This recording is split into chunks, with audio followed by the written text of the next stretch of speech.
ایک بات میں اور بتاؤں، قرآن اللہ کی کتاب ہے کہ نہیں؟ ہے اللہ کی کتاب، اور ہدایت کے لیے آئی ہے گمراہ کرنے کے لیے؟ تہذیب و اخلاق کی کتاب ہے، مگر میں تمہیں یقین دلاتا ہوں، وقت تھوڑا اشارہ کر کے گزر جاؤں گا، سمجھتے رہو، غور کرتے رہو۔ یہی قرآن تم کسی دہریہ سے پڑھو دہریہ ہو جاؤ گے، یہی قرآن کسی قادیانی سے پڑھو قادیانی ہو جاؤ گے، یہی قرآن کسی رافضی سے پڑھو رافضی ہو جاؤ گے، یہی قرآن کسی خارجی سے پڑھو خارجی ہو جاؤ گے، یہی قرآن کسی معتزلی سے پڑھو معتزلی ہو جاؤ گے، یہی قرآن کسی قدری اور جبری سے پڑھو تو قدری اور جبری ہو جاؤ گے، یہی قرآن کسی منکر خدا سے پڑھو تو منکر خدا ہو جاؤ گے، اور یہی قرآن کسی عاشق رسول سے پڑھو تو عاشق ہو جاؤ گے۔ یہ قرآن وہی ہے، پڑھانے والا معلم الگ الگ ہے، پڑھانے والا معلم الگ الگ ہے، لہذا قرآن پڑھنے والوں، قرآن پڑھنے کے لیے بھی ضروری ہے کہ دیکھو کہ پڑھانے والا کون ہے، قرآن پڑھنے کے لیے بھی ضروری ہے کہ دیکھو پڑھانے والا کون ہے۔ ایک بات بتاؤ، جس کے پاس فن نہ ہو کیا اس سے فن ملے گا؟ جس کے پاس ہنر نہ ہو کیا اس سے ہنر ملے گا؟ جس کے پاس علم نہ ہو کیا اس سے علم ملے گا؟ جس کے پاس دولت نہ ہو کیا اس سے دولت ملے گی؟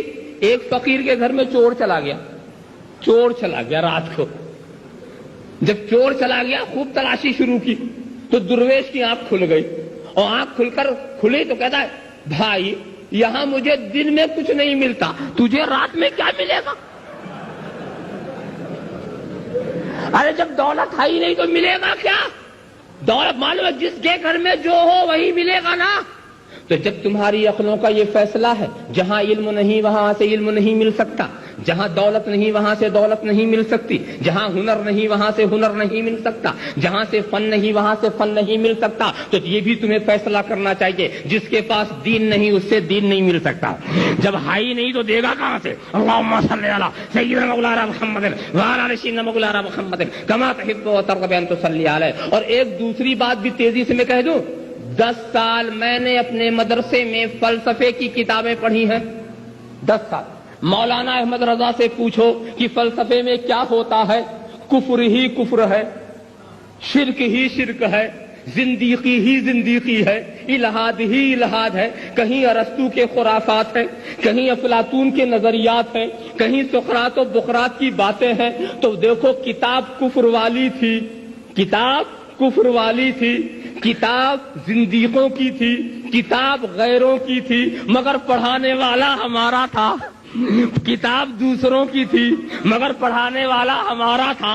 تو الحمدللہ 10 سال میں نے فلسفہ پڑھا، مگر نہ زندیق ہوا، نہ ملحد ہوا، نہ کافر ہوا، نہ مشرک ہوا، نہ خدا سے غافل ہوا۔ بات یہ ہے کتاب ان کی تھی، پڑھانے والا ہمارا تھا۔ تو پڑھانے والا پہلے کتاب کو مسلمان بناتا تھا پھر پڑھاتا تھا، پڑھانے والا پہلے کتاب کو مسلمان بناتا تھا پھر پڑھاتا تھا۔ تو غیروں کی کتاب بھی تم اگر اپنے عالم سے پڑھو گے تو گمراہ نہ ہوگے، اور خدا کی کتاب غیروں سے پڑھو گے تو بھٹک جاؤ گے۔ اللہم صلی علی سیدنا مولانا محمد وعلی آل سیدنا مولانا محمد کما تحب و ترغب ان تصلی علیہ۔ لہذا معلم کو دیکھنا ضروری ہے کہ سکھانے والا کون ہے، پڑھانے والا کون ہے۔ پہلے معلم کو دیکھو، یہی لوگ نہیں کرتے، کہتے کیا حرج ہے میاں قرآن پڑھنے میں، کیا حرج ہے؟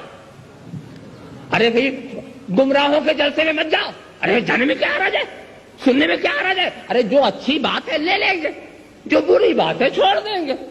تو جب اتنا عقل مند ہے کہ خود ہی سمجھ لیتا ہے کیا اچھا ہے کیا برا ہے، تو تجھے جانے کی ضرورت کیا ہے؟ اپنے کو دھوکہ دیتے ہیں۔ ارے شیطان کا مکر شدید ہے، پتہ نہیں کون سی بات تمہارے دل میں ڈال دے اور تمہارا رشتہ رسول سے کٹ جائے۔